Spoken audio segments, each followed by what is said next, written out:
Pass చేసిండు అట్లా, ఆయన అట్లా చేసేసిండు. ఇక అదొకటి. ఐఐటీలో ఎన్ని ఉద్యోగాలు వస్తాయో అని నేను రాసే అక్కడనే ఇదంతా ఛాంబర్లు ఇంకా రాలే.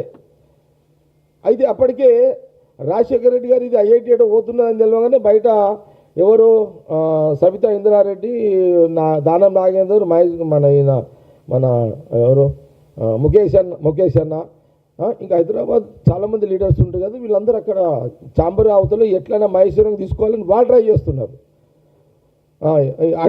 అటేటో తీసుకోవాలని వాళ్ళు ట్రై చేస్తున్నారు. లోపల నేనున్నా, రాజశేఖర రెడ్డి సాబ్ ఉన్నాము. ఇది అంతా నడుస్తున్నది. ఇవన్నీ చేస్తున్నాము. ఇవన్నీ చేస్తూ లాస్ట్కి ఏమన్నాడంటే మరి అని కలెక్టర్ లైన్లో తీసుకున్నాము. అప్పుడు కలెక్టర్ డైరెక్ట్ లైన్లో తీసుకొని మాట్లాడుతున్నాం. అంత ఆయన ఒక అరగంటలో అంత టక్ అయిపోయింది. ఎందుకో ఆయనకు బుద్ధి పుట్టింది. మళ్ళా ఒక పని చేస్తామా ఏందన్నా అన్న మరి నువ్వు భూమి కొనుక్కుంటావా అని అడిగి, నేను కొంటావా, నాకు టెన్షన్, కొన్ని రోజులు ఆపుతాడు. కొన్ని రోజులు ఆపుతా, నువ్వు భూమి కొనుక్కోపు, మంచిగా నీకు ఇంత ఎవరు నమ్మేటోళ్ళు అమ్ముతారు కదా, కొంటావా అని అన్నాడు. నాకు టెన్షన్, ఏమో భూమి కోసం మనము ఆగినామనుకో మళ్ళా మూడు ఖరాబ్ అయ్యి మళ్ళీ ఎటన్నా చెప్పలేం కదా అన్న. నేనన్నా భూమి వద్దు ఏమొద్దన్నా, నాకు టైం బాగుంటే నేను ఇప్పుడు కొంటే లేకపోతే లేదు, కానీ ఎక్కువ ఇప్పుడు క్లోజ్ చేయన్నా అని చెప్పిన. అన్ని ఓకేనా, నువ్వు హ్యాపీ అంటే హ్యాపీ అన్నాను. చక్కగా లోపల పోయిండు.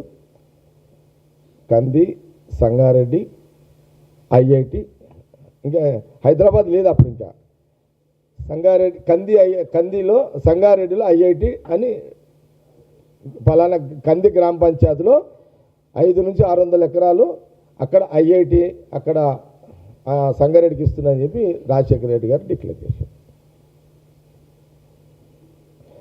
తర్వాత కాలక్రమంలో కంది, ఐఐటి, హైదరాబాద్ అని వచ్చింది. ఎందుకంటే హైదరాబాద్ అనేది ఇంటర్నేషనల్ వరల్డ్ బ్రాండ్ కదా, అది రావాలని హైదరాబాద్ అనేది.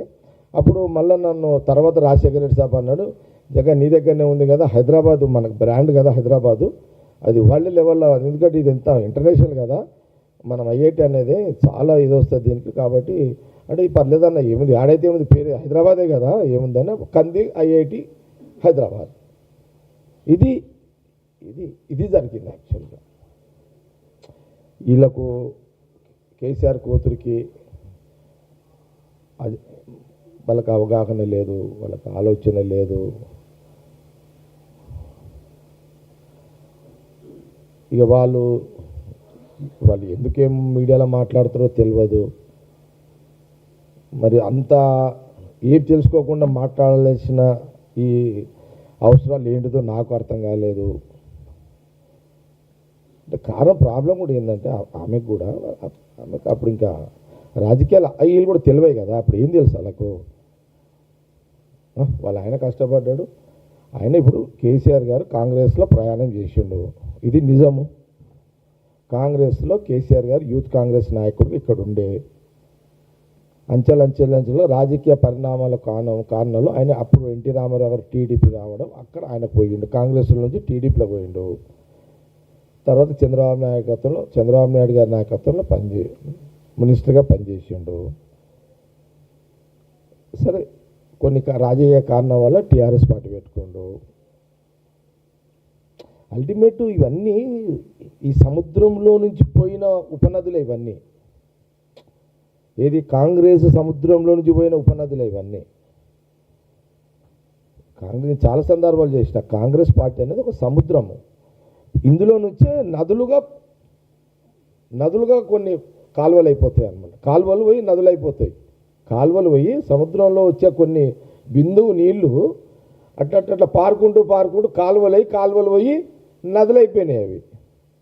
అందులో ఒక చంద్రబాబు నాయుడు గారు, ఆయన ఇక్కడ మినిస్టరు, కాంగ్రెస్ గవర్నమెంట్లో మినిస్టరు. రాజశేఖర రెడ్డి సాబ్ గారు వెంబడి ఇద్దరు కలిసి పనిచేశారు కాంగ్రెస్లో. ఈయన ఇట్లనే కాంగ్రెస్లో ఉన్నాడు. చంద్రబాబు నాయుడు గారు ఇంకో పార్టీ పెట్టుకుంటూ, కేసీఆర్ గారు అటు పోయిండు. ఇట్లా కాలక్రమంలో అన్నీ అట్లా కొంత విధి నిర్ణయము కాలక్రమంలో ఇవన్నీ జరుగుతుంటాయి. అది తప్పు, ఇది కరెక్ట్, ఇది రాంగ్ అని కాదు. అల్టిమేట్ సముద్రం లాంటి కాంగ్రెస్ పార్టీ నుంచి పోయిన వాళ్ళే కాలువలు పోయి నదులు పోయి రాజకీయాలు అట్లా నడుస్తుంది. కాబట్టి